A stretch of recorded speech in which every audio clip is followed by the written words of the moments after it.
नमस्कार, झारखंड के संथाल परगना न्यूज में आपका स्वागत है। अब आप खबर जानेंगे दुमका, देवघर, जामताड़ा, गोड्डा, पाकुड़ और साहिबगंज जिला से। आप न्यूज को किस गांव या शहर से देख रहे हैं, हमें कमेंट में जरूर बताएं। वीडियो को शुरू करने से पहले आज का लाइक एम 50 रखते हैं। उम्मीद है आप इसे पूरा कर देंगे।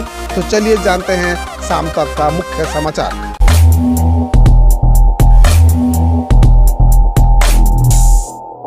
झारखंड समेत 5 राज्य जुड़ेंगे 4G नेटवर्क से। राज्य की इन 9 जिलों का होगा सबसे ज्यादा फायदा। केंद्रीय मंत्रिमंडल ने बुधवार को झारखंड समेत 5 राज्यों के 7,287 गांवों को मोबाइल सेवा से जोड़ने के लिए सार्वभौमिक सेवा दायित्व निधि के उपयोग की मंजूरी दी। इस काम के लिए 6,466 करोड़ रुपए खर्च होंगे। मंत्रिमंडल के फैसलों की जानकारी देते हुए सूचना एवं प्रसारण मंत्री अनुराग ठाकुर ने कहा कि आंध्र प्रदेश, छत्तीसगढ़, झारखंड, महाराष्ट्र और ओडिशा के 44 आकांक्षी जिलों के इन अछूते गांवों को 4G आधारित मोबाइल सेवाएं मिलेंगी। इससे लाखों लोग लाभान्वित होंगे। उन्होंने बताया कि 6,466 करोड़ रुपए की लागत से 5 साल का परिचालन व्यय भी शामिल है। सालों पहले जिन बच्चों को अगवा कर बनाया नक्सली कमांडर, उन्होंने कर दिया झारखंड पुलिस के आगे सरेंडर। प्रतिबंधित नक्सली संगठन भाकपा माओवादी को बुधवार को एक और बड़ा झटका लगा। सब जोनल कमांडर और एरिया कमांडर ने कल लोहरदगा के उपायुक्त और पुलिस अधीक्षक के समक्ष आत्मसमर्पण कर दिया। आत्मसमर्पण करने वाले दोनों नक्सली कमांडरों के पुनर्वास नीति के तहत तत्काल लाभ दिया गया। साथ ही अन्य योजनाओं का भी लाभ देने को लेकर प्रस्ताव मुख्यालय को भेज दिया जाएगा। सबसे बड़ी बात यह है कि इन दोनों को सालों पहले उनके गाँव से अगवा कर नक्सली बनाया गया था। झारखंड में भाजपा ने अपने एक नेता पर हमले को लेकर पुलिस पर निष्क्रियता का लगाया आरोप। झारखंड भाजपा ने बुधवार को पूर्वी सिंहभूम जिले में पार्टी की आदिवासी शाखा के एक नेता पर हमले में शामिल लोगों को गिरफ्तार करने में पुलिस की कथित निष्क्रियता पर नाराजगी व्यक्त की। झारखंड भाजपा खेमे की जमशेदपुर महानगर समिति की अध्यक्ष गुंजन यादव ने कहा कि झारखंड में भाजपा के अनुसूचित जनजाति मोर्चा के मीडिया प्रभारी राम सिंह मुंडा पर हमले में शामिल आरोपियों को पकड़ने में राज्य पुलिस असफल रही है। बोकारो के चास में अपार्टमेंट की 6ठी मंजिल से बच्चे की गिरने से हुई मौत। बोकारो जिला अंतर्गत चास के चिरासास में 11 वर्षीय बच्चे की मौत अपार्टमेंट की 6ठी मंजिल से गिरने से हो गई।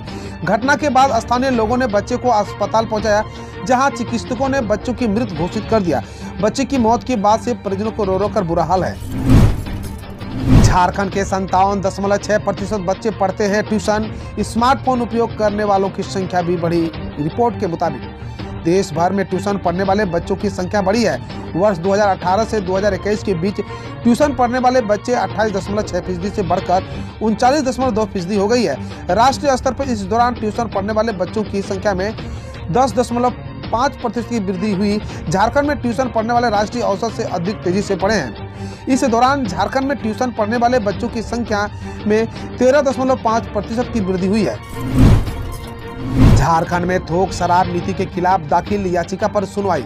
झारखंड हाईकोर्ट में सरकार की ओर से थोक शराब बिक्री के लिए बनाई गई नई नियमावली को चुनौती देने वाली याचिका पर सुनवाई होगी। यह मामला chief justice doctor Ravi Ranjan व जस्टिस एस प्रसाद की अदालत में सुनवाई के लिए सूचीबद्ध है। पिछली सुनवाई के दौरान अदालत ने इस बात को लेकर भी नाराजगी जताई थी कि जब कोर्ट ने इस मामले में लाइसेंस निर्गत करने को पूर्व ही कहा था कि कोर्ट के अंतिम आदेश से लाइसेंस की प्रक्रिया प्रभावित होगी, तो फिर लाइसेंस जारी करते समय इस शर्त का उल्लेख क्यों नहीं किया गया। टाटा समूह की कंपनियों के गेट पर किया प्रदर्शन। जेएमएम ने दी आंदोलन तेज करने की धमकी। झारखंड मुक्ति मोर्चा ने जमशेदपुर में टाटा कमिंग सहित टाटा समूह की कुछ कंपनियों के कार्यालय स्थानांतरित करने के विरोध में टाटा समूह की कंपनियां के सामने विरोध प्रदर्शन किया। इसके साथ साथ पश्चिमी सिंहभूम जिले में टाटा की तरफ से संचालित खदानों के सामने भी झामुमो समर्थन ने धरना दिया।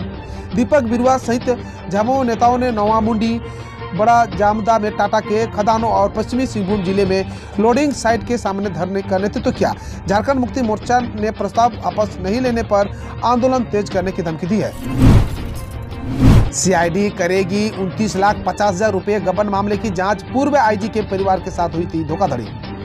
झारखंड के पूर्व आईजी शीतल उरांव के परिवार के लोगों के साथ धोखाधड़ी और गबन के मामले में जांच अब सीआईडी करेगी। पूर्व अधिकारी के परिवार के सदस्यों में अकाउंट से 29,50,000 रुपए गबन के मामले में डीजीपी नीरज सिन्हा ने सीआईडी जांच का आदेश दिया है। शीतल उरांव की बहू एम तिर्की की शिकायत पर जुलाई 2021 में लालपुर थाने में केस दर्ज हुआ था। केस की जांच लालपुर थाना पुलिस कर रही थी। अब इसे केस की जांच सीआईडी करेगी। झारखंड के राज्यपाल की सुरक्षा में चूक, मंच पर अचानक से चढ़ गई महिला, जांच के आदेश, जानिए मामला। धनबाद सिम्फर के प्लेटिनम जुबली वर्ष समापन समारोह में झारखंड के राज्यपाल रमेश बैस के बुधवार को मंच पर पहुंचते ही सुरक्षा कर्मी और धनबाद के अधिकारियों की परेशानी उस समय बढ़ गई जब सुरक्षा व्यवस्था को तोड़ते हुए संगीता खंडेलवाल नामक एक महिला सीधे राज्यपाल तक पहुंच गई। मंच पर पहुंची महिला अपनी पीड़ा राज्यपाल को बताने की कोशिश करने लगी। सुरक्षा कर्मियों ने किसी तरह उसे मनाकर मंच से नीचे उतारा और उसके आवेदन को राज्यपाल तक पहुंचाने का भरोसा दिया। संगीता खंडेलवाल का आरोप है कि कुछ दबंग लोग उसके फ्लैट पर कब्जा करना चाह रहे हैं। आज जाकर अधिकारियों से भरोसा मिला है। दबंगों से परेशान हुआ अपनी शिकायत लगातार पुलिस व प्रशासनिक अधिकारियों से करती रही, लेकिन कोई सुनवाई नहीं हो रही है। इस मामले में धनबाद के उपायुक्त ने जाँच का आदेश दिया है। भागलपुर दुमका रेलखंड अब करीब 2 गुना होगी ट्रेनों की रफ्तार, 50 से 90 होगी स्पीड। भागलपुर दुमका रेलखंड पर भी अगले कुछ दिनों में 90 किलोमीटर प्रति घंटे की रफ्तार से ट्रेनें दौड़ेंगी। इसके लिए प्रक्रिया शुरू कर दी गई है। मालदा रेल मंडल ने इसके लिए प्रस्ताव बनाकर मुख्यालय को भेज दिया है। पहले चरण में भागलपुर से मंदार हिल स्टेशन के बीच 90 किलोमीटर प्रति घंटे की रफ्तार से ये प्रस्तावित किया गया है। इसके बाद मंदार हिल से दुमका तक के ट्रैक की स्पीड बढ़ाने का प्रस्ताव दिया गया है। झारखंड मंदार हिल रेलखंड पर अभी ट्रेनें अधिकतम 50 किलोमीटर प्रति घंटे की रफ्तार से चल सकती है।